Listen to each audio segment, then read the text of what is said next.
एक दिन मैं घर से निकला तो मेरे दिल में कुछ अरमान था। क्या बात? और एक तरफ घनी बस्ती थी तो एक तरफ शमशान था। और पांव तले हड्डी पड़ी, उसका यही बयान था, ऐ मुसाफिर जरा संभल कर चल, मैं भी कभी इंसान था।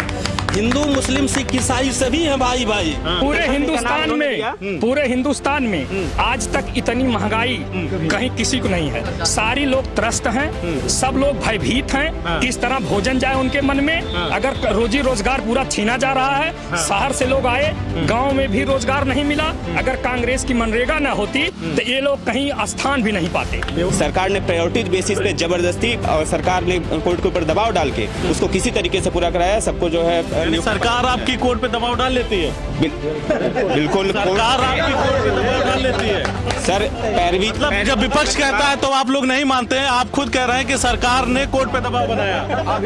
आप बताइए। संजय मिश्रा, अभी तक किसी भी नियुक्ति को कोर्ट के ही आदेश पे किए सरकार कोई नियुक्ति नहीं कर पाई। कोर्ट ने ही नियुक्ति किया है, चाहे 69,000 हो, चाहे 12,000 हो, चाहे भी 68,500 हो। उस वही अधिकारी जो उसमें पकड़े जाते हैं बाद में लखनऊ में निदेशक बनाए जाते हैं और फिर उनको उठा करके उसी शिक्षा विभाग में बड़ा पद। बताइए भैया। जैसे कांग्रेस ने 60 रुपया जब था तो दिल्ली में कितना नंगा नाच हुआ था, आप देखे थे कितना नंगा नाच हुआ था। 100 रुपया पेट्रोल हो गया। किस माई का लाल है जो 100 रुपया पेट्रोल दे के अतरौलिया आएगा।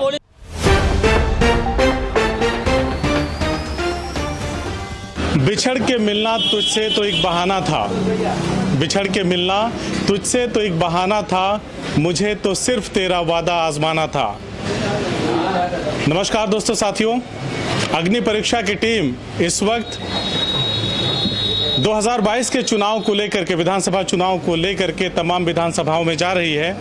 और इसी कड़ी में हम पहुंचे हैं आजमगढ़ जिले के अतरौलिया विधानसभा में।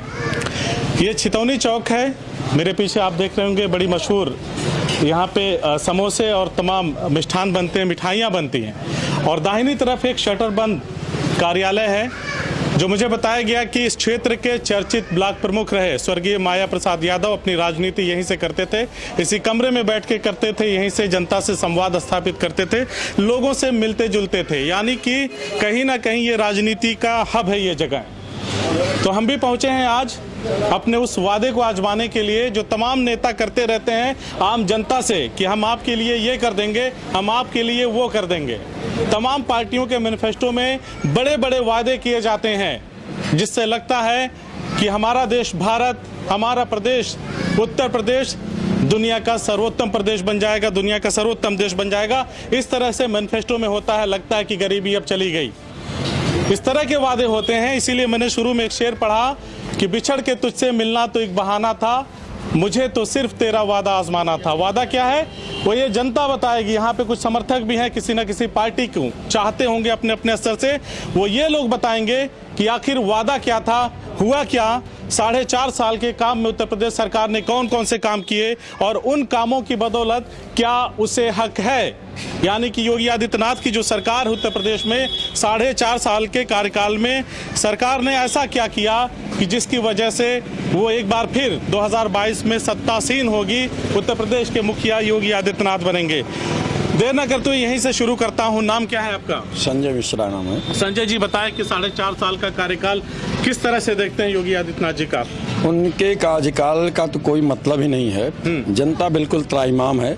महंगाई, भ्रष्टाचार और सबसे ज्यादा कानून व्यवस्थाएं ध्वस्त रही हैं। कहीं न कहीं से देखा जाए तो इन 4.5 सालों में हमारा विधानसभा अतरौलिया है, इसमें एक सड़क है, आप देखेंगे कि नरियाओं, वो सिकंदरपुर से लेकर नरियाओं का है। आज 4.5 में उनके ही नेता लोग प्रति 6 महीने पे बयान देते रहे कि सड़क बन जाएगी। एक वो सड़क नहीं बनवा पाए और उनके विकास की मैं क्या सी बात करूं। कहीं न कहीं सड़क पे रोक के आपसे सवाल लेता हूं, क्या 4.5 साल पहले ही वो सड़क आई या पहले से थी? हमारे जब यहाँ पे माननीय विधायक डॉक्टर संग्राम यादव जी थे, उसके पहले समाजवादी पार्टी ने उस सड़क को बनवाया था। उसके बाद जब इनकी सरकार आई वो सड़क बिल्कुल टूट चुकी थी। और उसके बाद उस पर तमाम साथी, सामाजिक कार्यकर्ताएं, तमाम राजनीतिक दल, मैं तो ये नहीं कहूँगा, कुछ समर्थक भी थे जिन्होंने वहाँ धरना प्रदर्शन भी किया, लेकिन कोई सुनवाई नहीं की गई। अभी कुछ दिन पहले ही कहा गया वो सड़क बनने जा रही, उस पर बजट आ गया, लेकिन जैसा वादा रहता आप जानते हैं कि खोखला वादा होता है इन लोगों का, कहीं किसी काम को अभी तक इन्होंने अतरौलिया विधानसभा क्षेत्र में किया नहीं। नाम बताइए। मेरा नाम रजनीकांत पांडे है। जैसा कि आपने पहले कहा कि हम वादा आजमाने आए हैं, तो इस सरकार जो नेता लोग वादा करते हैं 4.5 साल में सरकार का कामकाज आप कैसे देखते हैं? मैं बिल्कुल उसी बात पे आता हूँ कि उत्तर प्रदेश सरकार जब आई उससे पहले इन्होंने, भाजपा ने अपने मैनिफेस्टो में वादा किया था कि हम आते ही किसानों का ऋण माफ करेंगे 1 लाख तक का, पहली कैबिनेट मीटिंग में। और ये रिकॉर्ड रहा है कि पहली कैबिनेट मीटिंग में 36,000 करोड़ किसानों का उत्तर प्रदेश के माफ हुआ है। इसको कोई नकार नहीं सकता। रही बात, हमारे संजय जी ने कहा हमारे विधानसभा में एक रोड है जो वर्षों से खराब है। अब मैं इनकी जनरल नॉलेज के लिए बता दूं कि ये 2014 में बनी थी। ये इन्हीं के पार्टी से संबद्ध एक ठेकेदार ने बनवाया था। मात्र 6 महीने में रोड खराब हो गई थी। 2014 से लेकर 2017 तक इनको नहीं याद आया कि उस रोड को बनवाना है। 2018 में मैं खुद उस रोड के लिए कितना परिश्रम किया हूँ। वो रोड हमें ये भी नहीं पता था कैसे बनी है। वो प्रधानमंत्री ग्रामीण सड़क योजना में थी, जिसको हमारे धरने के बाद बदलवा के उसको PWD में ट्रांसफर किया गया। जिस ठेकेदार ने उसका ठेका लिया था उसका 20 लाख रुपए जमानत राशि जब्त की गई। जब्त करने के बाद उसकी जो है फिर से मरम्मत कार्य किया गया। वो आधा अधूरा रह गया, इस बात से हम डिनाई नहीं करते हैं, लेकिन फिर भी उस रास्ते के कुछ भी त्रुटियां थी, क्योंकि वो आधा जो है अम्बेडकर नगर में है, आधा आजमगढ़ में है। क्या नाम है आपका सर? राम प्रकाश यादव। राम प्रकाश जी, क्या लगता है 2022 में किसकी सरकार? अखिलेश यादव। अखिलेश यादव। पूरे हिंदुस्तान में आज तक इतनी महंगाई कहीं किसी को नहीं है। सारी लोग त्रस्त हैं, सब लोग भयभीत हैं, किस तरह भोजन जाए उनके मन में। अगर रोजी रोजगार पूरा छीना जा रहा है। शहर से लोग आए, गांव में भी रोजगार नहीं मिला। अगर कांग्रेस की मनरेगा न होती तो ये लोग कहीं स्थान भी नहीं पाते। और ये असफलताओं का स्मारक है। उन्होंने कहा था अगर एक भी बता दे, ये 5 किलो आटा दे रहे हैं 14, 25, 70 रुपए का, उसमें जो है सारी उसी 70 रुपए में पूरे बच्चों का भविष्य गायब कर दिए। जो 2 साल का बच्चा था वो 4 साल का हो गया, स्कूल 2 साल से नहीं गया। और सबसे बुरी हाल इस समाज में पिछड़ी और दलितों की है, क्योंकि इनको कहीं स्थान नहीं है। इस धरा पर इनको स्थान भी नहीं मिलेगा। 69,000 में देख लीजिए वहाँ कितने धरना दे रहे हैं। एम्बुलेंस वाले देखिए कितने धरना दे रहे हैं। और सारी व्यवस्था चौपट है, न कोई किसी को सुनने वाला है और न सुनेगा। जब अखिलेश यादव आएंगे, बढ़िया हॉस्पिटल आपके बगल बना है, बढ़िया सड़क बनी है। सिकंदरपुर में इतनी खराब सड़क है, एक सड़क अगर यही लोग बनवा दें तो हम जान जाएंगे कि भाजपा ने काम किया है।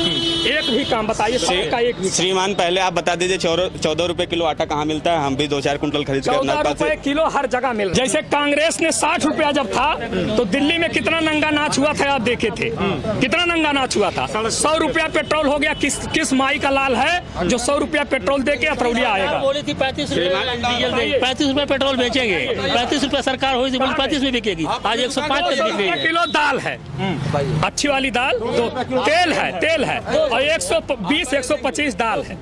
आप बताइए कौन सा गरीब आदमी जो खा लेगा? हमको बताइए भैया। महंगाई बिल्कुल बेकार। सुनिए, और 15 रुपया से 16 रुपया चावल होगा है लगभग में। ये दुकानदार है बताएंगे। इसके बाद बताइए कि 5 किलो में न तो शिक्षा मिल रही है, न तो कहीं रोजगार मिल रहा है। जब गरीब घर का लड़का होता है तो लोग कहते हैं भ्रष्टाचार हो गया, और जब बड़े लोग होते हैं कहते हैं ईमानदारी हो गया। ये सरकार की नीति है और इनको बलगाया जा रहा है, सबको, सारे लोगों को बलगाया जा रहा है। अच्छा, 17 के चुनाव में पिछड़ा वगैरह को साथ लेकर के भाजपा ने भाग गए थे। अब की बार सारे लोग 100% आ गए हैं और समाजवादी की सरकार बनाने जा रहे हैं। और सब लोगों का सम्मान होगा, सारे लोगों का हर जगह जहाँ जिसको स्थान देना होगा हमारे राष्ट्रीय अध्यक्ष जी देंगे। और रोजगार भी पैदा होगा, रोजगार देंगे। बिजली फ्री कह रहे हैं 300 यूनिट देंगे, ठीक। और सारे लोग सुख से हो जाएंगे और पूरी व्यवस्था अपने आप अच्छी हो जाएगी और कहीं भी कोई व्यवस्था नहीं है। बिजली के मुद्दे की बात की है आपने। यहाँ पे सौभाग्य योजना के अंतर्गत BPL परिवारों को सभी फ्री विद्युत कनेक्शन दिया गया है, मीटर लगाया गया है। और इस जितना बिजली इस सरकार में मिल रही है, महंगाई की बात जो उन्होंने करी, महंगाई बिल्कुल इस समय बेकाबू कुछ चीजों में होती जा रही है। लेकिन रह गई डीजल पेट्रोल। तो आए थे ना कि हम एकदम काबू कर लेंगे। डीजल पेट्रोल अच्छे दिन डीजल पेट्रोल के पीछे हम कहेंगे हमारे भाई लोग भी थोड़ा जान लें कि ऑयल बॉन्ड 2006 से लेकर 2011 तक जो ऑयल बॉन्ड इशू किए गए थे, ये 2,31,000 करोड़ के, उसका प्रिंसिपल विद इंटरेस्ट आज ये सरकार पेमेंट कर मैं रही है। आपसे एक सवाल पूछता हूँ, 14 में जब मोदी जी आए थे तब क्या उनको ये ज्ञान नहीं था? उनके जो पार्टी के लोग हैं उनके पास कोई ऐसा गुणी व्यक्ति नहीं था कि तब वो बांड की बात की जाती? आज क्यों की जा रही है? बस इसके पहले क्या था? मतलब आप जैसे कह रहे हैं कि मैं आपको 2 रुपए में समोसा दिलाऊंगा, तो आपने पहले जांचा नहीं कि कैसे मिलेगा? जब सर ठंडी आती है तभी जैकेट पहनी जाती है। अच्छा, बिल्कुल। उसके पहले फिर हवा सोचना चाहिए ना, वो तो सभी सरकारें करती हैं, प्रवेश करेंगे, वो सभी सरकारें करती हैं। जैसे उन्होंने 15 लाख की बात बार सभी विरोधी पार्टियां 15 लाख की बात करती हैं कि मोदी जी ने कहा था 15 लाख सभी के खाते में देंगे। उन्होंने एक वीडियो आप दिखा के दीजिए, 15 लाख उन्होंने देने के लिए कहा था। उन्होंने ये कहा, आखिर अमित शाह जी ने किस बात को लेके कहा था? अमित शाह जी ने किस बात को लेके कहा था कि तमाम पार्टियां इस तरह के जुमलों का इस्तेमाल करती हैं? किस संदर्भ में कहा? किस संदर्भ में? नई सपा है, नई हवा है, ये भी एक जुमला है। मैं आपकी बात मैं तो बात कौन सा जुमला हर सरकार देती है, जो भी चुनाव में जाती है सरकार नया नारा सरकार ने कहा था भ्रष्टाचार पे 0 टॉलरेंस रहेगा, कोई समझौता नहीं। तो स्विस बैंक में पैसे कैसे बढ़ गए फिर? हाँ बताइए। हाँ बिल्कुल 0 पैसे कैसे बढ़ गए? कम करने आए तो बढ़ कैसे? सर जो 2016 में नोटबंदी आई, अभी कानूगो जो है पैसा लेता है, नोटबंदी की बात, सुन लीजिए, नोटबंदी होने से सेक्रेटरी पैसा लेता है, लेखपाल पैसा लेता है। इतने लोग हैं, अगर कोई बता दे कि ईमानदारी से कोई काम करता हो, अगर एक दिन आप न जाइए, अगर करके दिखा दे, अगर किसी नेता से पैरवी कराइए या कहीं से पैरवी कराइए, वो आपका काम नहीं करेगा। नोटबंदी का इन्होंने जिक्र किया, आतंकवाद को तोड़ने की बात हुई थी, पाकिस्तान को तोड़ने की बात हुई क्या? सबसे बुरी हाल नोटबंदी से हुई। अगर नोटबंदी नहीं होती तब तक देश हमारा बहुत आगे होता, और गरीबी तो आती ही नहीं। ये नोटबंदी करके जीएसटी लाके सारी व्यवस्था इन्होंने चौपट कर दिया। आज आप देख लीजिए, पूछ लिए सारे लोग हैं, अगर एक भी गरीब आदमी सही से हो, हमको बता दे कि हमको फला जगह रोजगार मिला है या फला जगह नौकरी, या सब लोग अगर शहर से नहीं आए हों लौट के, सारी कंपनियां बंद कर दी गई, समझ रहे हैं, सारी दुकानें बंद की जा रही हैं, और शिक्षा को तो खत्म कर दिया जा रहा है। शिक्षा तो खत्म की जा रही है। शिक्षा का बाजार बंद है लेकिन शराब का बाजार खुला हुआ है। किसकी सरकार अखिलेश यादव की आएगी। कैसे आएगी? खाली माला जपने से आएगी? कैसे आएगी? एक दिन मैं घर से निकला तो मेरे दिल में कुछ अरमान था। क्या बात? और एक तरफ घनी बस्ती थी तो एक तरफ शमशान था। और पांव तले हड्डी पड़ी, उसका यही बयान था, ऐ मुसाफिर जरा संभल कर चल, मैं भी कभी इंसान था। हिंदू मुस्लिम सिख ईसाई सभी हैं भाई भाई। आप भाई साहब ने जैसे बताया है अभी कि मतलब इतना व्यवस्था, हम जब बहुत छोटे थे तो अतरौलिया बाजार में हमारे कोई मतलब विकास का नाम नहीं था। एक चौहान डॉक्टर थे छोटे से, बस वहीं जाते थे, चाहे कोई जिला दे चाहे कोई मार दे। आज सामुदायिक स्वास्थ्य केंद्र बना है माननीय अखिलेश जी के नेतृत्व में। कन्या विद्या स्कूल बना बहन बेटियों को पढ़ने के लिए, उनके नेतृत्व में। 200 का बेड बना हुआ है उनके नेतृत्व में। 68 विद्युत उपकेंद्रों का निर्माण हुआ जो कि आज सप्लाई हो रही है इनके नेतृत्व में। कन्या विद्या धन, लैपटॉप वितरण योजना, और इसके बाद इकाना स्टेडियम, और तमाम बाढ़ मतलब लगा दी उन्होंने। लैपटॉप से अंबार लगा दिया काम का, उन्होंने बता दिया ये सारे काम किए हैं। हमारे यहाँ के जितनी भर्तियां थी अखिलेश यादव के जमाने में लटकी हुई थी, और कोर्ट में लटकी थी। उन्होंने कौन सी भर्तियां आपने क्लियर करवाई? सर 12,000 शिक्षकों की भर्ती हो, चाहे पुलिस की जो मेरिट बेसिस पे उन्होंने भर्ती किया हो, इन सबको इसी सरकार ने। 69,000 शिक्षकों की भर्ती में पारदर्शिता की कमी है। 69,000, चाहे 69,000 की भर्ती हो चाहे 68,500 की भर्ती हो, इन दोनों में पारदर्शिता की अगर कमी है तो कोर्ट में सभी शिक्षार्थी वहाँ पे मौजूद हैं, कोर्ट उसका फैसला देगी। लेकिन सरकार ने प्रायोरिटी बेसिस पे जबरदस्ती, और सरकार ने कोर्ट के ऊपर दबाव डाल के उसको किसी तरीके से पूरा कराया। सबको जो है सरकार आपकी कोर्ट पे दबाव डाल लेती है। बिल्कुल सरकार आपकी कोर्ट पे दबाव डाल लेती है। सर पैरवी, मतलब जब विपक्ष कहता है तो आप लोग नहीं मानते हैं, आप खुद कह रहे हैं कि सरकार ने कोर्ट पे दबाव बनाया। आप बताइए। संजय मिश्रा, अभी तक किसी भी नियुक्ति को कोर्ट के ही आदेश पे किए, सरकार कोई नियुक्ति नहीं कर पाई, कोर्ट ने ही नियुक्ति किया है। चाहे 69,000 हो, चाहे 12,000 हो, चाहे भी 68,500 हो, उस वही अधिकारी जो उसमें पकड़े जाते हैं बाद में लखनऊ में निदेशक बनाए जाते हैं, और फिर उनको उठा करके उसी शिक्षा विभाग में बड़ा पद। बताइए भैया, बताइए। आप बताइए, आप बताइए, आप बताइए जितनी भी भर्तियां आज तक हुई हैं इस सरकार में और अभी भी बहुत सारी होने वाली हैं दिसंबर तक, जहां तक है उम्मीद है कि 3.5 लाख भर्तियां जो करने के लिए बात कही गई है वो की जाएंगी दिसंबर तक। यानी सरकार लॉलीपॉप दे रही उत्तर प्रदेश की? बिल्कुल देगी, हर सरकार देती है। आप बताइए 2012 में उन्होंने कहा था कि हम जीतेंगे, हर साल लैपटॉप देंगे। सिर्फ एक बार देके सारा लैपटॉप खत्म हो गया उनका। और एक ही साल में 847 दंगे हुए थे 2012-13 में। इस सरकार में एक भी धार्मिक दंगा कहीं भड़का हुआ दिखा दें। आपके पड़ोस में खड़े हैं, कह रहे हैं कि 2012 से 17 तक तमाम 800 कुछ दंगे हुए, लेकिन इस सरकार आतंकवादी सरकार जो महिलाओं की 1% इज्जत नहीं की, सीधे उनको लूट लिया गया। क्या किया? सीधे जो जैसे लूटा नहीं जाता उनको प्रताड़ित किया जाता है, इज्जत लीची जाती है, साड़ी खोली जाती है। इतना बड़ा आज तक नहीं हुआ, चाहे कितना दंगा हो। बहुत सारी बातें तो होती हैं, गेस्ट हाउस जिक्र आता है। हाँ, आता तो है, समाजवादियों ने अंजाम दिया, आता तो है, लेकिन उतना बड़ा कहीं आज तक नहीं हुआ। जो सीधे सरेआम लूट लिया गया। यानी आपको लगता है कि 22 में बदलाव होगा? हाँ, 22 में श्योर बदलाव होगा, ये सत्य है।